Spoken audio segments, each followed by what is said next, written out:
गंवार देवरानी, दो मॉडर्न जेठानी। वो कहते हैं ना, ज्यादा मासूम होना, नए तौर तरीके की चीजें ना सीखना, आसपास का माहौल और कम पढ़ाई इंसान को गंवार साबित कर देती है। ऐसा ही कुछ सौम्या, आरोही, करिश्मा के साथ होने वाला था। पर क्या वो ऐसी ही रहेंगी या उन तीनों में बदलाव भी आना था, ये तो हमें कहानी के आगे के मोड़ में ही पता चलेगा। उससे पहले हम यशोदा देवी की दो बड़ी बहू आराधना और मिहिका से मिल लेते हैं, जो कि बेहद मॉडर्न मिजाज की थी। मुझको तो दिखता है इसमें कोई सनम, अंगारों का अंबर सा लगता है मेरा स्वामी, टना टन टन टना टन टन टना टन टन। उसे डांस करता हुआ मिहिका कहती है, जेठानी जी लगता है पुष्पा 1 के साथ पुष्पा 2 की भी फैन हो रही हैं। रील बनाना था तो मेरे साथ ही बना लेती। अरे इतना टाइम कहाँ था कि तुझे बुलाती, मेरा मन किया इसलिए अकेले ही नाचने लग गई। सारी जिंदगी तो घर का काम करने में गुजर जाएगी। अब हमें माँ जी से कह देना चाहिए कि हमारे लिए कोई देवरानी ले आए जो घर संभाले। आपने बिल्कुल ठीक कहा जेठानी जी। ए मिहिका, माना कि मैं जेठानी हूँ, लेकिन तू मुझे दीदी बोल। ये जेठानी मुझे बहुत ओल्ड फैशन लगता है। और अब तू भी जेठानी बन जाएगी जब हमारे तीनों देवर शादी करके आ जाएंगे। हाँ ये तो आपने बिल्कुल ठीक कहा दी। अब सही है ना, ओनली दी। हाँ चल, मुझे अपने डिजाइनर ब्लाउज लेकर आना है। तू भी और स्टाइलिश बनकर रहा कर, समझी? ओके दी। शॉपिंग पर जाने से पहले दोनों जेठानी अपनी सास यशोदा से तीनों देवर की शादी की बात करती हैं। तुम बिल्कुल ठीक कहती हो, मैं आज ही पंडित जी से बात करती हूँ। थैंक यू माँ जी, हम दोनों को काम है, हम दोनों अभी बाहर से आते हैं। ठीक है। दोनों अपना डिजाइनर ब्लाउज लेने चली जाती हैं। वहीं दूसरी तरफ यशोदा पंडित जी से अपने तीनों बेटों के लिए सर्वगुण संपन्न संस्कारी बहू की बात करती है। ऐसे में पंडित उन्हें सौम्या, आरोही, करिश्मा की फोटो दिखाता है। उनके गुण और शक्ल देखकर यशोदा अपने तीनों बेटों की शादी उनसे करना मंजूर करती है और तीनों हफ्तों में यशोदा के तीनों बेटों की शादी बहुत धूमधाम से हो जाती है। पर वह तीनों बहुएं कितने गंवार और मासूम थे, इस बात से वाकिफ होना भी बाकी था। तीनों बहू का अच्छे से गृह प्रवेश हो जाता है। अगले दिन यशोदा तीनों बहू से कहती है, बहू जानती हूँ तुम बहुत ज्यादा सर्वगुण संपन्न संस्कारी हो और तुम्हारा इस तरह से साड़ी पहनने का स्वभाव भी मुझे बहुत अच्छा लगा। अब जाकर अपनी पहली रसोई का अच्छा सा खाना बना दो, साथ में एक मीठा भी बना देना। जी माँ जी। तीनों गंवार बहुएं रसोई में जाती हैं तो मॉडर्न किचन को देख घबरा जाती हैं। तभी करिश्मा माइक्रोवेव को देखती है। अरे मोरी मैया, ये छोटा सा डब्बा क्या है? और इसमें तो बटन भी है। मुझे तो लगता है करिश्मा कि ये छोटा फ्रिज है। आम की आइसक्रीम बनाकर इसमें रख दो, अच्छे से जम जाएगी। ठीक है, अभी करती हूँ। पर यहाँ पर मिट्टी का चूल्हा नहीं है, लगता है यहाँ पर खड़े होकर चूल्हा बनाना पड़ेगा तभी खाना बनेगा। बाहर से लकड़ी और मिट्टी लेकर आती हूँ। जब तक आरोही तुम देख लो कौन से मसाले कहाँ रखे और बाहर निकाल कर रख लो, पूरी का आटा लगा लो। करिश्मा बाहर जाकर मिट्टी और छोटी छोटी लकड़ी ले आती है और फिर मॉडर्न किचन की स्लैब पर मिट्टी का चूल्हा बनाने लगती है। वहीं आरोही अपने मुंह पर आटा लगा लेती है। इतने में दोनों जेठानी और सास आ जाती हैं। तुम तीनों ये क्या कर रही हो? अभी तक खाना बनाना शुरू नहीं किया और ये रसोई में मिट्टी और लकड़ी क्यों ले आई हो? मुझे ऐसा क्यों लग रहा है कि तीनों गंवार हो। मैं ही पूछती हूँ, आरोही, सौम्या, करिश्मा, तुम दोनों क्या कर रही हो? ये मिट्टी क्यों लाई हो बाहर से? माँ जी, मुझे यहाँ पर चूल्हा नहीं दिखा, इसलिए मिट्टी का चूल्हा बना रही हूँ ताकि जल्दी से खाना बना लूं। और ये क्या आरोही, तूने अपने मुंह पर आटा क्यों लगा लिया? आपने ही कहा था पूरी का आटा लगा ले, तो ये पूरी तो बनानी थी इससे, इसलिए मुंह पर लगा ली।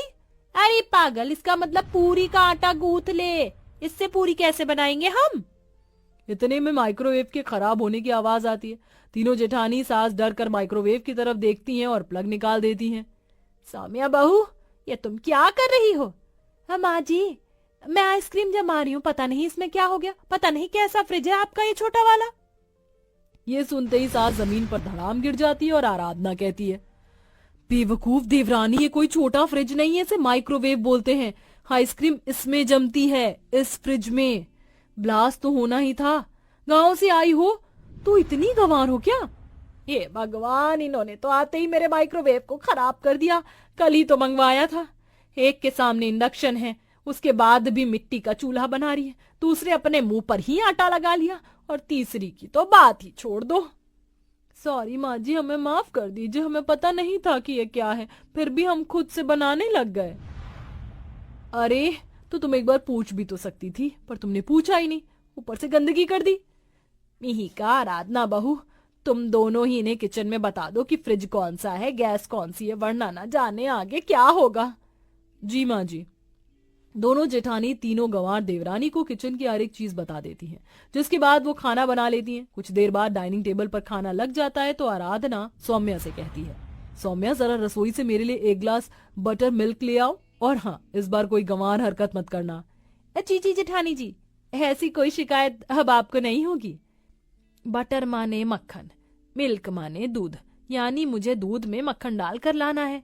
सौम्या रसोई में जाकर दूध में मक्खन डालकर चम्मच से मिलाते हुए आराधना के पास चली जाती है कि तभी, सौम्या, ये तुम इसमें क्या मिला रही हो? जेठानी जी, इस बार मैंने कोई गलती नहीं की है, जैसा आपने बोला था मैंने वैसा ही किया है। दूध में मक्खन डाल के ला रही हूँ, मिलाऊंगी नहीं तो कैसे मिलेगा? ये सुन खाना खाती हुई मिहिका कुर्सी से गिर पड़ती। दी, इसने क्या बोला? दूध में मक्खन? वही तो सौम्या, तुम पागल हो क्या? मैंने तुमसे छाछ मंगवाई थी, उसे बोलते हैं बटर मिल्क। सच में तुम एक नंबर की गंवार हो। देखो तो मुझे क्या लेकर दे रही हो। देवर जी को अफसोस नहीं होता क्या इनकी ऐसी हरकतों पर? आप इन तीनों को लेकर आई थी ना, हमने सोचा था कि ये हमारा काम में हाथ बटाएंगी, पर ये तो और काम बिगाड़ रही हैं। हाँ माँ जी। दोनों जेठानी की बातों से सौम्या की आंखों में आंसू आ जाते हैं। अब मैं क्या बोलूं, बहू जो पंडित था उसने यही बोला था कि सर्वगुण संपन्न है, पर मुझे लग रहा है उसने हमारा काट दिया। सॉरी माँ जी। जेठानी जी, मुझे नहीं पता था छाछ को बटर मिल्क बोलते हैं। रोते हुए सौम्या कमरे में चली जाती। वहीं कुछ देर बाद आरोही को यशोदा कपड़े धोने के लिए वॉशिंग मशीन के बारे में बताती है, तो वह अपनी अकल लगाकर वॉशिंग मशीन में बर्तन भी डाल देती है, जिससे मशीन कपड़ों के साथ बहुत खटपट खटपट करने लगती है। आवाज सुन यशोदा भागकर आती और फटाफट मशीन का तार निकाल कर कहती है, अरे तुझ में दिमाग है कि नहीं? वॉशिंग मशीन में बर्तन कौन धोता है? ये कपड़े धोने के लिए होती है, ना कि बर्तन। सॉरी माँ जी, माफ कर दीजिए। वो क्या है ना, कभी वॉशिंग मशीन चलाई नहीं है, और आपने ही कहा था इसमें कपड़े धुलते हैं, तो मुझे लगा बर्तन भी धो सकते हैं, इसलिए मैंने ऐसा कर दिया। कल का नुकसान करके चैन नहीं पड़ा, वॉशिंग मशीन को भी खराब कर दिया। जा यहाँ से तू। लगता है मैं ही पागल थी जो तुम्हें इस घर में ले आई। यशोदा गुस्से के मारे अपने कमरे में आराम करने चली जाती है, तो वहीं करिश्मा अपने वॉशरूम के टॉयलेट सीट के बटन को बार बार दबा के खुश हो रही थी। तभी मिहिका उसे ढूंढते हुए वॉशरूम के अंदर चली जाती है। ओ माय गॉड, करिश्मा, ये तुम क्या कर रही हो? इसलिए इतनी देर से वॉशरूम में पानी कम आ रहा था। तुम बार बार फ्लश क्यों दबा रही हो? जेठानी जी, मुझे नहीं पता था कि हमारे घर में नहाने वाले कमरे में गेम लगा रखी है। ये गेम मुझे बहुत पसंद है। जब भी मैं बटन दबाती हूँ तो जोर से पानी आता है, फिर चला जाता है। फिर उस पानी को बुलाने के लिए मैंने बार बार बटन दबा दिया। बहुत मजा आ रहा है। ऐसे गेम तो मैंने कभी नहीं खेला। छी, तुम पागल हो क्या? तीनों की तीनों ऐसी हो। ये टॉयलेट सीट है, बदबू के मारे मेरे यहाँ ये टॉयलेट सीट है, बदबू के मारे मेरे से यहाँ रुका नहीं जा रहा, और तुम खेल रही हो। वाओ। मिहिका उसकी यह हरकत सास को बता देती है। दोनों मॉडर्न जेठानी और सास को तीनों गंवार बहू की हरकत से नाक में दम हो जाता है। वो तीनों की तीनों गंवार बहू के पास आती है। इतने में वह घर की सफाई करते करते लैपटॉप को धो देती है, तो दूसरी वैक्यूम क्लीनर को कंट्रोल नहीं कर पाती, जिससे आराधना सामने आती है और उसके चेहरे से वैक्यूम क्लीनर चिपक जाता है। अरे कोई बचाओ मुझे, माँ जी, मुझे बचाओ इन गंवारों से। क्या करे अब? हे भगवान, जल्दी से वैक्यूम क्लीनर बंद कर। मिहिका वैक्यूम क्लीनर बंद करती है।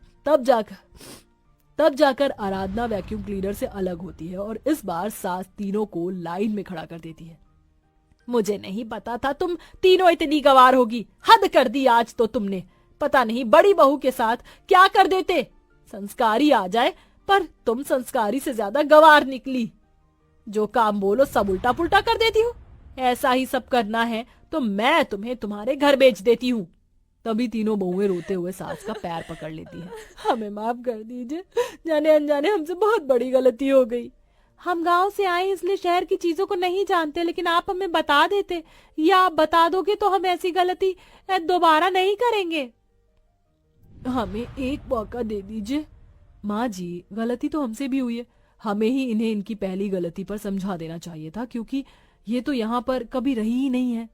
हाँ माँ जी, सही कहा तुम दोनों ने। तुम दोनों की जिम्मेदारी है इन्हें थोड़ा अपनी तरह बनाओ और घर की मॉडर्न चीजों के बारे में भी सिखाओ। जी माँ जी। इस तरह दोनों मॉडर्न जेठानी गंवार देवरानियों के दिल का हाल समझती हैं और अब उन्हें शहर के तौर तरीके, मॉडर्न लाइफस्टाइल और इलेक्ट्रॉनिक अप्लायंस के बारे में बताती हैं, जिसके बाद धीरे धीरे वह उनके रंग में ही ढल जाते हैं और सब खुशी खुशी रहने लगते हैं।